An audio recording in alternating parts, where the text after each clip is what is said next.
morning, Trinidad. A special good morning to Tobago. In another few days, your child or children head off to school, some for the very first time. Others may be continuing. But what do we do to prepare them and even ourselves for the days ahead, or even the weeks ahead, the months ahead, for each semester or school term? Michael Stewart is a communication specialist, a motivational speaker, author, and parent. He joins us from our Tobago studio. Good morning, Mr. Stewart. Good morning, Verna. Happy to have you and to be on your program. Commendation to your studio for including Tobago in your discussion. It's our pleasure to have you. Tobago definitely supplements our program richly, so it's an invaluable contribution. Wonderful. Now, some of the experienced parents are good at it, or even getting there.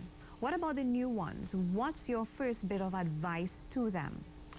Well, you know, it is, I wonder if it is not more traumatic for the parent who's releasing the child for the first time in school. I think that sometimes the parent becomes a bit emotional, and that is one out of pride and so on. And I've seen where some parents cry when they see their children going off the first time. They cry with pride, but the child may not interpret it as pride. The child may interpret it as sorrow and sadness. So it is important that the parents be upbeat when they are releasing their child into that sense of independence and weaning the child from the home, because it is in the child's interest to always want to see the parents happy. So as much as possible, sit down, talk with the child before, let the child be aware that the child is going to school, pass the child by the school during the holiday time or over the weekend, because we still have a few more days. Let the child see this is where you are going.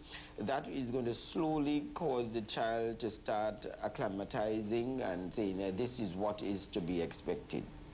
Now, sometimes parents are guilty of over-preparing or preparing out children for school. And this can lead to stress not just on the parents, but it actually is transferred to the children.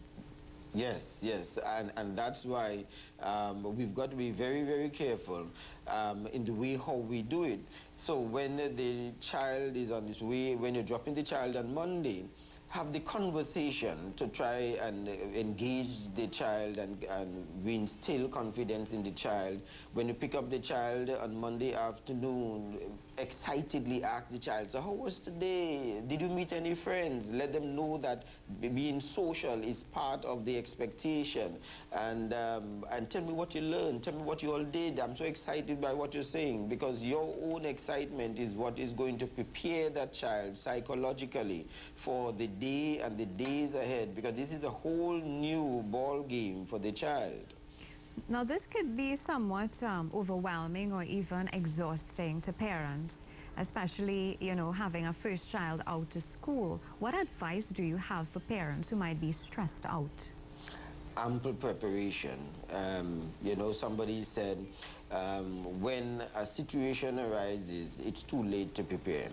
So always prepare. Do this by making sure that you do your timing and your how you manage yourself in the preparation with the clothing and books and preparation of the bags, the meals, etc., so that you don't become overwhelmed as the time approaches. So it is a different world, a different situation, and so therefore it requires a different adjustment, because you may not have had all of those issues before the child turned out to school. So now you tell yourself, probably you should set aside Saturday or Sunday, one of the days, and say, I'm going to iron the clothes, I'm going to prepare the necessary books or the things that the child would need, so that, and you do a bit on Saturday, a little bit more on Sunday, and Sunday evening you probably do the double check-in, so that on Monday you are not stressed out as much as possible. Now, single-parent homes are quite common in society. One parent trying to make ends meet, as well as balancing the homework with the kids, preparing meals, and even out there working. They may not really have sufficient time to prepare properly. What advice do you have for them? Well, this is where your support system comes into play. So if you have a brother, a sister, a cousin, a friend, and so on, this is the time to call in that friendship, because you may need assistance in order to be able to get yourself together. After a while, you'll be able to get the hang of it, but in the initial stage, as a single parent, you would find that it may be a difficult task. And nothing is wrong in calling in the other partner of the child, so that even if you don't have a relationship together with each other, at least the relationship with the child is supposed to continue. And in some cases, there are some people who have the relationship with their spouse or the ex-partner still intact when it comes to the child, and so therefore you could divide some of the responsibilities. Okay, well, you will pick the child up on a Monday, Wednesday, and Friday, so that it will ease me up, and the other person will say, I will take it the other days. Or whether it is that you have the person preparing the clothes and dropping it across to you. But whatever it is, don't become a superhuman. Recognize that you have your frailty, you have your weakness, you have your other things to deal with, so that you don't become overwhelmed, and many times you could prevent yourself from getting a nervous breakdown from all of these new things that you have to encounter. Mr. Stewart, you're also a motivational speaker. I want to talk a little bit about factors that may impact a child's learning. For instance, issues at the home where parents might be fighting all the time. Those children coming to school may not really be motivated to learn. They may not even be interested. How do you even begin to motivate them? Wow, you know, and that is such a relevant aspect of the relationship between the parents and the children. Sometimes as parents we get carried away with our own issues, that we ignore the fact that children are within hearing range of some of the adult issues that we go through. And sometimes separation takes place at a very inconvenient time to the child. And so we've got to be aware of that. But in motivating the child, I think it is important for parents to be disciplined enough to put aside their differences, to reassure the child, regardless of the situation between daddy and myself or mom and myself. We both love you, and we are confirmed on that aspect of it, and we want to see the best for you.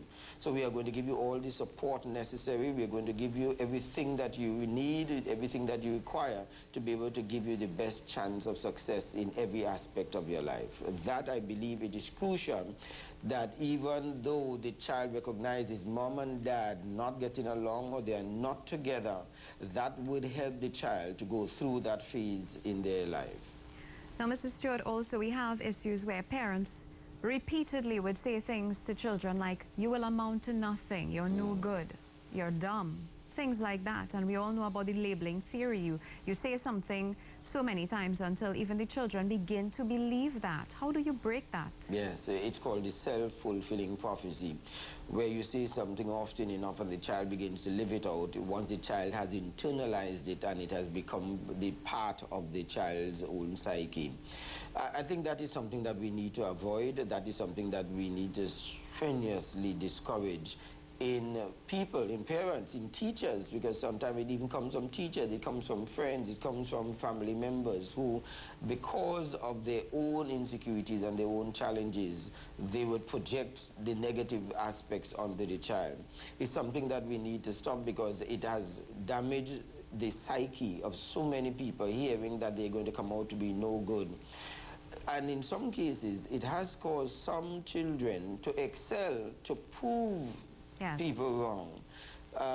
But what you find is that sometimes they overcompensate with so much they want to achieve that they lose themselves in achieving and acquiring things to prove people wrong. So sometimes you have it too far where they have lost self-esteem, and sometimes they've gone too far where they will just out to achieve things and to acquire and so on. But who they are as a human being and understanding life and being appreciative of themselves, sometimes they lose along the way. So negative speech to people never could be considered as something that should be encouraged. But I do want to tell the children, if they are listening and depending on the age of the child, that, as my mentor Les Brown said, do not let the opinion of others become your reality. In our final minute, I'd like to talk a little bit about the safety of our children, especially with the reports that we've been hearing of children being abused at the hands of fellow students and even caregivers. How do we prepare them for this? Well, you know, that's a difficult one. I think you left your most difficult question for last. That's a painful experience, because children are so trusting, and the people who have perpetrated the pain on many of our children are people that those very children trusted, believed in, looked up to. And so it is something that you have to help a child to learn to discern good touch, bad touch, and to be able to learn to speak out when it is right, and not to keep secrets when the secret has a damaging impact upon them. So they need to have a confidant. They need to have somebody by them that they know they can go to. I think that's one of the greatest securities we can give our children, somebody in their life that they know has their back. Mr. Stewart, thank you so much for being with us on our program, of course, and providing such useful information.